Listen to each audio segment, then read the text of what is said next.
WhatsApp guys, good morning to everyone. I am Sudhir and जैसा कि आप लोग जानते हैं कि मैं हर रोज़ एक नया टॉपिक लेकर आता हूं और हर रोज़ का करंट अफेयर्स में मेरा आता है सुबह में। तो मॉर्निंग में मेरा करंट अफेयर्स पे आता है, आप लोग करंट अफेयर्स देखा करिए। और आज एक नया टॉपिक लेकर आए हैं जो कि सीबीएसई या कोई एजुकेशन सिस्टम के ऊपर जो प्रभाव पड़ रहा है, सीबीएसई हो, आईसीएसई हो, यूपी हो या कोई भी एजुकेशन सिस्टम हो, कहीं का भी एजुकेशन सिस्टम हो, उस पर जो प्रभाव पड़ने वाला है उसके बारे में हम आज बातें करने आए हैं। तो क्या है ये सिस्टम पर प्रभाव कैसे पड़ेगा, उसके बारे में बताने से पहले मैं एक कोट्स से स्टार्ट करना चाहता हूँ अपने लेक्चर को, ताकि हम मोटिवेट होकर और पूरी बातों को आप ध्यान से सुन सके और मैं भी मोटिवेट होकर एक अच्छा पर्सनालिटी के साथ इस लेक्चर को शुरू करना चाहते हैं। तो आइए देखते हैं क्या है। अपने आप को हर परिस्थिति में शांत रहने के लिए तैयार करें। देखिए, शांति एक ऐसी चीज़ होती है जो अच्छे अच्छे लीडर को और अच्छा बना देती है। खराब से खराब परिस्थितियों को शांत रहकर उसको अच्छे से के साथ ख़त्म करने की जोर देती है। तो हमको कहीं भी किसी भी परिस्थिति में हमको शांत रहना चाहिए और शांति सीखना है तो हमारे महेंद्र सिंह धोनी से सीखिए, जो क्रिकेट के माने जाने शख्सियत हैं। एम एस धोनी से सीखिए जो शांत रहना है। तो या हमारे देश के जो जवान हैं, इंडियन एयरफोर्स, आर्मी या नेवी, उनसे सीखिए जो कि पाकिस्तान को या चाइना हमेशा हरकत करता रहता है, लेकिन हमारे जवान एक गोली तक नहीं फेंकते। वो अपना काम करते रहते हैं, शांति से कार्य करते हैं। हम चाहते हैं कि शांति से कार्य करें, हमारा भारत चाहता है कि शांति से कार्य करें। तो आप हर एक परिस्थिति में शांत रहना सीखिए। जितना भी आप डिमोटिवेट होंगे, जितना भी परेशान होंगे परिस्थितियों को लेकर, उतना आप अशांति फैलाएंगे और अशांति फैलाने के कारण आपके इन्वायरमेंट भी खराब होगा और आप स्वयं खराब होंगे। तो शांत रहना सीखिए। तो चलते हैं, आज के लेक्चर स्टार्ट करते हैं। क्या है आज के कुछ लेक्चर में और नया कुछ सीखने को क्या मिलता है। और कुछ मैं पहले ही बता दें आप लोगों को कि हमारे जो एजुकेशन सिस्टम है उनमें कुछ चेंज लाया गया है, कुछ बदलाव लाया गया है। हमारे एजुकेशन मिनिस्टर ने कुछ बदलाव लाया है और अभी कल इसका बैठक हुआ था, आप लोगों को बता दें। तो चलते हैं आगे, आज का लेक्चर देखते हैं क्या है और क्या कुछ बदलाव लाया गया है, क्या कुछ चेंजेस लाए गए हैं। तो आइए देखते हैं। देखिए, लिखा गया है नेशनल एजुकेशन पॉलिसी 2020। ये 2020 का पॉलिसी है, अभी 2020 का पॉलिसी है ये। सॉरी, पेन दूसरा का है ना। तो जो देखिए, तो ये नया पॉलिसी ये लाया गया है नेशनल लेवल पे। तो आइए देखते हैं क्या कुछ इसमें बदलाव लाया गया है अभी। देखिए, इसमें आपको कुछ बदलाव चेंजेस देखने को मिलेगा जो कि अभी हमारे कॉन्फ्रेंस किए थे। कॉन्फ्रेंस के ज़रिए बताया गया, गवर्नमेंट ने बताया अभी एजुकेशन मिनिस्टर ने क्या कुछ बदलाव किया गया उसमें। और उसमें बहुत सारे पॉलिटिकल भी टिप्पणी किए हैं, जैसे कि हमारे दिल्ली के शिक्षा मंत्री मनीष सिसोदिया जी और अरविंद केजरीवाल जी चीफ मिनिस्टर, जो अभी टिप्पणी किए हैं कि ये कहाँ तक सही है कहाँ तक गलत है, उसके बारे में भी मैं आपको डिस्कस करूँगा यहाँ पे इस लेक्चर में। तो आइए ध्यान से देखिए इस लेक्चर को और सुनिए, आपको ज़रा भी तकलीफ़, ज़रा भी प्रॉब्लम फेस करने को नहीं मिलेगा और ज़रा भी आपको कहीं भी टॉपिक में आपको प्रॉब्लम देखने को नहीं मिलेगी। आइए देखते हैं लेक्चर को। तो चलिए, major reforms in higher education. देखिए, अभी हम लोअर एजुकेशन से बात करेंगे, नॉट हायर एजुकेशन। हम लोअर एजुकेशन के बारे में पहले आपको बता दें। लोअर एजुकेशन में जो होता है प्राइमरी एजुकेशन, प्राइमरी एजुकेशन जो होता है प्राइमरी एजुकेशन की बात की जा रही है कि प्राइमरी एजुकेशन से अगर पहले की बात करें, प्राइमरी एजुकेशन से पहले की बात, जो कि फंडामेंटल या उसको नींव बोल सकते हैं, जो फंडामेंटल एजुकेशन होता है, नींव, नींव जिसको बोलते हैं नींव, जो जड़, जड़ कहाँ से होता है बच्चों को पढ़ाने का, तो घर से होता है, हमारे माता पिता या पेरेंट्स से होता है। तो जब पेरेंट्स की बात आती है, जब हमारा बच्चा यानी 2 साल या 3 साल 4 साल तक जब होता है, तो 4 साल तक जब होता है हमारा बच्चा, 2 से 4 साल तक, तो जो घर में जो शिक्षा दी जाती है, जैसे कि हम क ख ग पढ़ाने सकते हैं, ABCD पढ़ाने लगते हैं, हमारी माताएँ, हमारी बहनें, हमारे दादा दादी जो ABCD पढ़ाने लगते हैं, 1 2 पढ़ाने लगते हैं, टेबल याद कराने लगते हैं, पिक्चर दिखाने लगते हैं, ये कैसा पिक्चर है बच्चे, ये किसका पिक्चर है, ये मैंगो है, ये बनाना है, कलर आइडेंटिफाई कराने लगते हैं। तो वो जो शिक्षा होती है, वो जो नॉलेज होता है, वो एजुकेशन जो होता है, वो हमारा फंडामेंटल एजुकेशन होता है। और फंडामेंटल एजुकेशन की बात की जा रही है कि वहाँ पे आपको अच्छा करियर देना है बच्चों को, वहीं से आपको अच्छा करियर देना है बच्चों को, और यही 2020 का पॉलिसी है। तो यही 2020 का पॉलिसी यही है कि बच्चों को शुरू से ही मजबूत किया जाए, ताकि आगे चलकर 11th 12th में कहीं भी उसको प्रॉब्लम फेस ना करना पड़े, या 9th क्लास में ज़्यादा प्रॉब्लम फेस करने को देखने में मिलता है, 9th क्लास में ज़्यादा बच्चे फेल होते हैं। तो इसलिए इस पॉलिसी को लाया गया ताकि शुरू से ही इस पे फोकस किया जाए बच्चों पे, मदरहुड में ही प्रेशर दिया जाए, बच्चों को फोकस दिया जाए। तो ये चीज़ें बताने की बात की जा रही है। तो आप फंडामेंटल एजुकेशन समझ गए। उसके बाद आता है primary education. Primary education primary education एक ऐसा एजुकेशन है जो कि क्लास फिफ्थ टू ये 8th रहता है। क्लास 5 to 8 जो होता है, ये प्राइमरी एजुकेशन होता है। और इस प्राइमरी एजुकेशन में बात की जा रही है कि जो भी कुछ पेपर होगा गवर्नमेंट का, स्कूल का पेपर होगा, जो भी कुछ स्कूल का जो भी कुछ टेस्ट होगा, पेपर होगा, अब प्राइमरी एजुकेशन में 5 to 8 क्लास वाले को वो पेपर जो कराया जाएगा, वो टेस्ट जो कराया जाएगा, अब से जो टेस्ट कराया जा रहा था, वो टेस्ट आपके सिर्फ किताबी टेस्ट कराया जा रहा था, आपको सिर्फ क्वेश्चन आंसर का टेस्ट कराया जा रहा था। लेकिन अब जो टेस्ट कराया जाएगा स्कूल के तौर पे, वो टेस्ट आपके IQ के लेवल पे कराया जाएगा, ताकि आप कितना विकास किए हैं अपने IQ को लेकर, अपने दिमाग को लेकर, आप कैसे सोच रहे हैं, आप कैसे किसी भी चीज़ को टैकल कर रहे हैं, आप किसी भी चीज़ को कैसे लेकर चल रहे हैं, आप किसी भी चैप्टर के बारे में कितना नॉलेज है, आपको एक टॉपिक के बारे में कितना नॉलेज है और कितना नहीं है, वो चीज़ एनालिसिस कर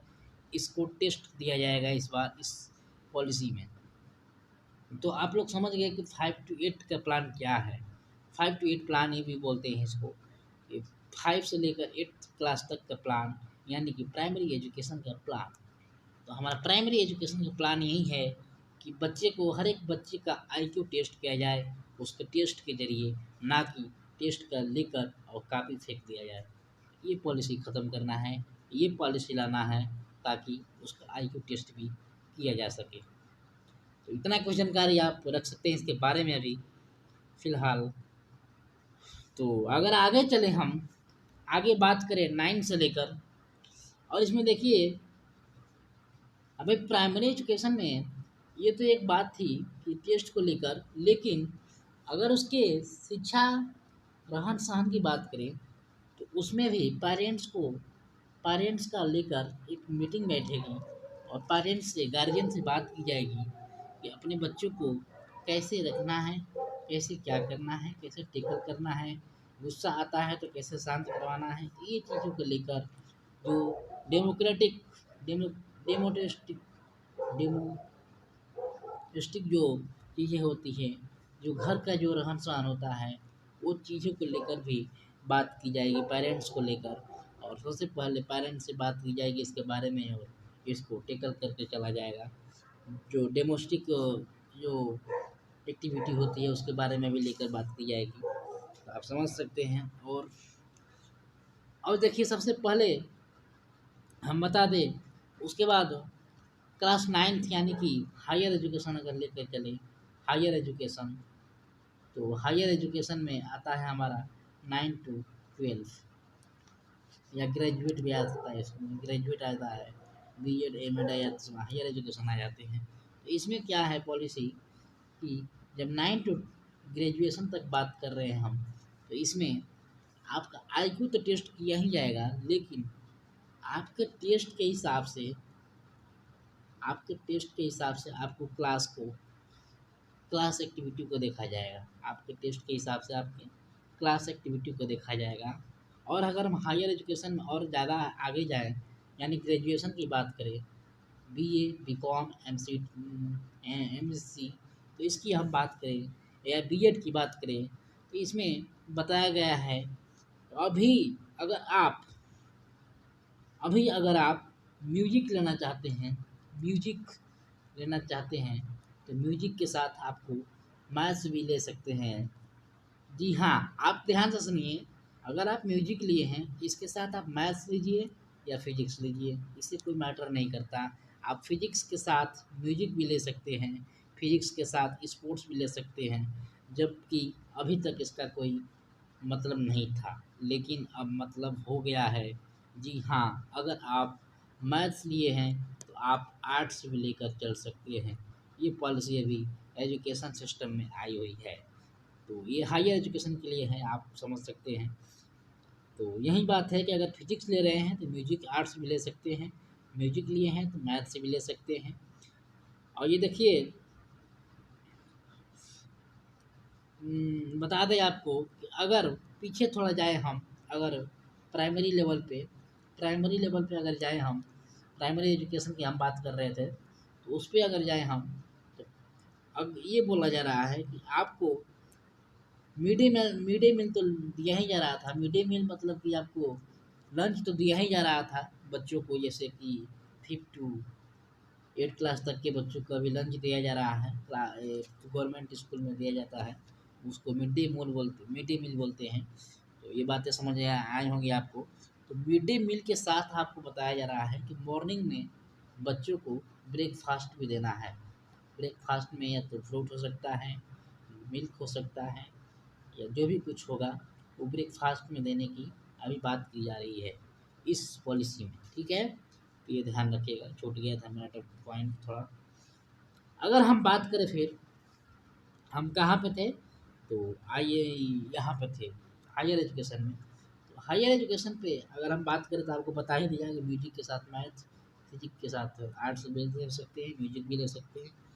अगर हम बात करें आगे ग्रेजुएशन बीएड में, तो बीएड का टाइम 2 से 3 साल बढ़ा दिया गया, 3 ईयर्स, 2 से 3 ईयर्स बीएड का टाइम दिया गया।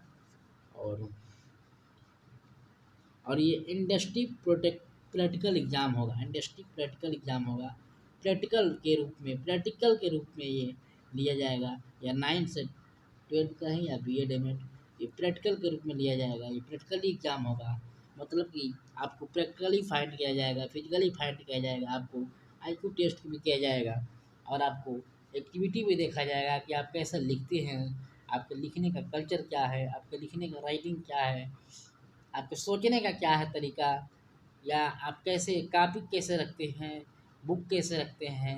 इस चीज़ को देखकर भी आपको एनालिसिस किया जा रहा है, आपका टीचर एनालिसिस करेगा। और इसके लिए आपको ज़रूरी है कि आपका टीचर का भी ज्ञान हो कि कैसे बच्चों को टैकल करना है और कैसे बच्चों को समझाना है। तो टीचर का भी ट्रेनिंग चालू की जाएगी इस पॉलिसी के अंदर। टीचरों का ट्रेनिंग अभी चालू की जाएगी, और बच्चों का तो होगी ही। तो टीचरों का भी ट्रेनिंग अभी चालू की जाएगी बच्चों के साथ साथ। तो ये टीचर भी ध्यान दें, टीचर का भी ट्रेनिंग अभी चालू की जाएगी कि बच्चों को कैसे सुधारना है और इस पॉलिसी को लेकर कैसे चलना है। तो टीचर का भी अभी ट्रेनिंग ली जाएगी। अगर हम बात करें आगे बढ़ के, इसको हाईली रेगुलेटेड भी बोले थे हमारे मनीष सिसोदिया जी जो थे हमारे, अभी मनीष सिसोदिया जी अभी कॉन्फ्रेंस किए थे दिल्ली से, तो ये हायर रेगुलेटेड इसको बोले थे। और इसको policy regulation another and state policy बोल रहे थे इसको। इसको हाईली रेगुलेटेड बोले क्यों थे, तो ये समझ लीजिए बात एक।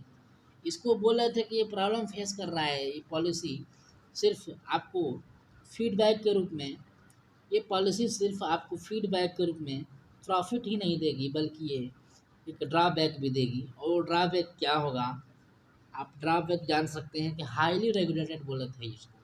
हाईली रेगुलेटेड, हाईली रेगुलेटेड मतलब कि रेगुलेटर, रेगुलेट करना, किसी भी चीज़ को रेगुलेट करना। जैसे कि रेगुलेटर होता है आपके गैस में, तो वो रेगुलेटर होता है। लेकिन ये रेगुलेट करना, किसी भी चीज़ को रेगुलेट करना, यानी कि उस पर ध्यान रखना, तो ये हाईली रेगुलेटेड होगा। और हाईली रेगुलेटेड होता कैसे है कि अगर हम बात करें तो सीबीएसई एक बोर्ड हो गई, यू नो दैट, सीबीएसई एक बोर्ड हो गई, ये पॉलिसी भी एक बोर्ड हो गई, ऑर्गेनाइजेशन हो गई। हमारा जो गवर्नमेंट स्कूल देखती है वो एक ऑर्गेनाइजेशन हो गई, ठीक है। और एक बोर्ड ऑर्गेनाइजेशन हो गया जो कि हर एक स्टेट लेवल पे देखता है। तो ये जो सारे ऑर्गेनाइजेशन हो गए, इनको रेगुलेट करना बहुत बड़ी बात हो जाती है। और ये ऐसे पाँच छः ऑर्गेनाइजेशन हो जा रहे हैं, और इनको रेगुलेट करना, इनको लेकर चलना, ये बहुत बड़ी बात हो जा रही है। इसीलिए इनको हाईली रेगुलेटेड बोला गया हमारे मनीष सिसोदिया जी के द्वारा। तो हाईली रेगुलेटेड भी है इस तरह से, क्योंकि ऐसे पाँच छः ऑर्गेनाइजेशन हम लेकर कैसे चल सकते हैं और कैसे पॉलिसी को लेकर चलेंगे आगे, कैसे रिफॉर्म करेंगे इस चीज़ को लेकर, अभी ये बोला गया। तो इसलिए हाईली रेगुलेटेड भी ये है।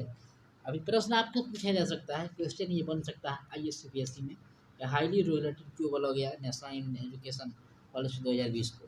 तो ये चीज़ें आप समझ सकते हैं। और बात की जा रही है कि 30% GDP जो है, बात की गई थी अभी, एक खंडारी कमीशन था, एक खंडारी कमीशन 1966 में, 1966 में खंडारी कमीशन निकल कर आया, खंडारी कमीशन। और उस खंडारी कमीशन के द्वारा बनाया गया एक चीज़ कि 6% GDP सिर्फ एजुकेशन के लिए जाना चाहिए। 6% का जो बजट का GDP होता है वो एजुकेशन के लिए जाना चाहिए। लेकिन ये चीज़ें आपको देखने को कहीं नहीं मिल रही है, ना किसी भी स्टेट के द्वारा और ना सेंट्रल के द्वारा।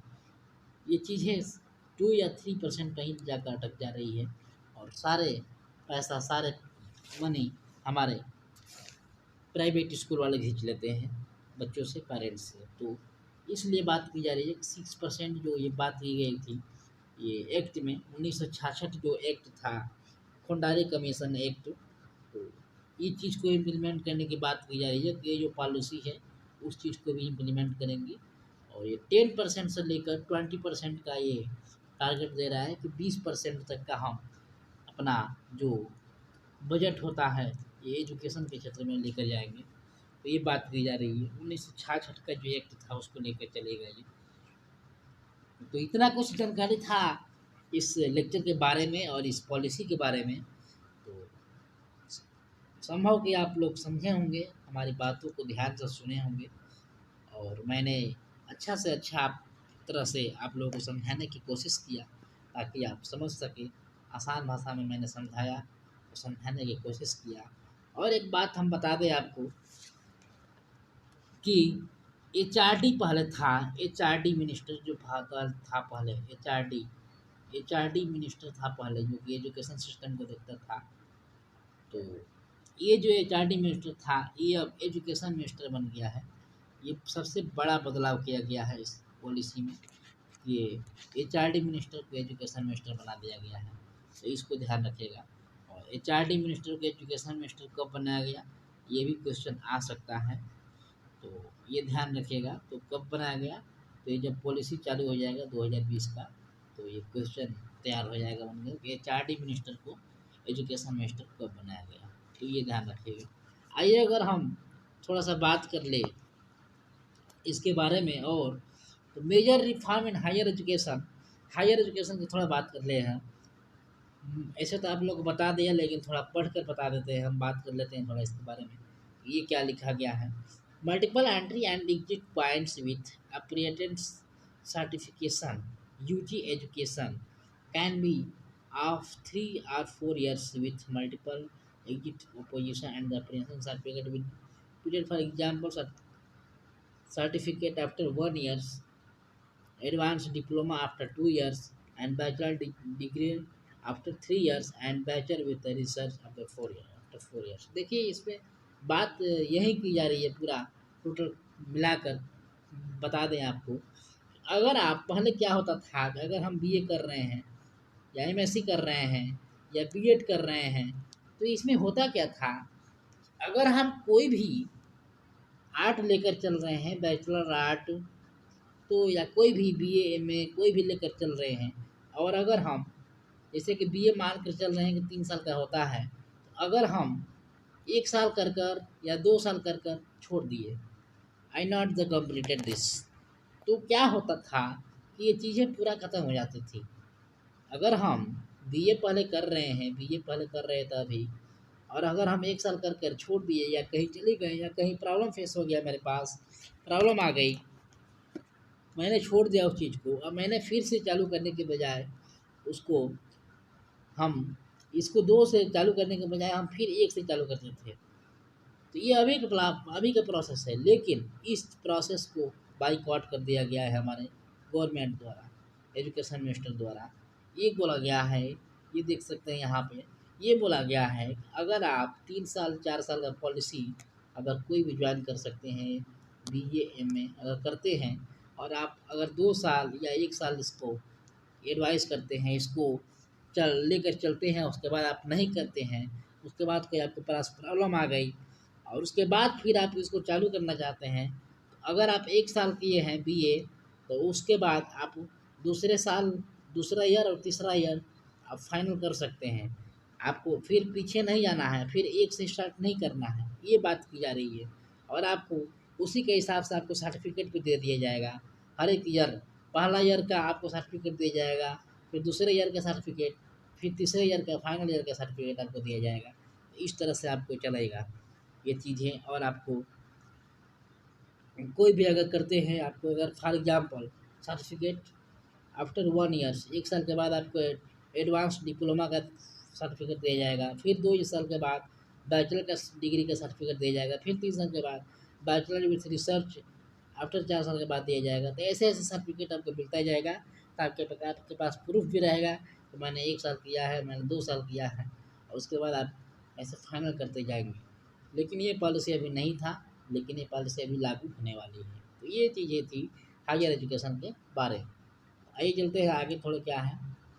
Higher education commission of India HCI, higher commission education commission of India will be set up as a single overreaching umbrella body the role for entire higher education excluding medical and legal education। ये medical और legal education में implement किया है कि ये जो बताया था हमने। A national mission, sorry, a national mission for mentoring will be established with a large pool of sorry, outstanding senior retail facility। वही बात को बोल रहा है, आपको फैसिलिटी के सॉरी कुछ गले में प्रॉब्लम हो गया है मेरा, उसके लिए सॉरी। तो उसके बारे में भी बात की जा रहा है कि आपको इसके साथ फैसिलिटी भी दी जाएगी और इसको इस्टेब्लिश किया जाएगा इस पॉलिसी में। तो इतना कुछ जानकारी आप रख सकते हैं इस पॉलिसी के बारे में। आई होप कि आप लोग एंजॉय किए होंगे और अच्छे से समझ गए होंगे कि ये पॉलिसी क्या है, और ऐसे आप जानकारी रख सकते हैं इस पॉलिसी के बारे में। ठीक है, तो थैंक यू फॉर लिसनिंग। और देखिए, अगर वीडियो अच्छा लगे तो शेयर करना, लाइक करना और सब्सक्राइब करना बिल्कुल ना भूलिए। तो थैंक यू फॉर लिसनिंग। जय हिंद।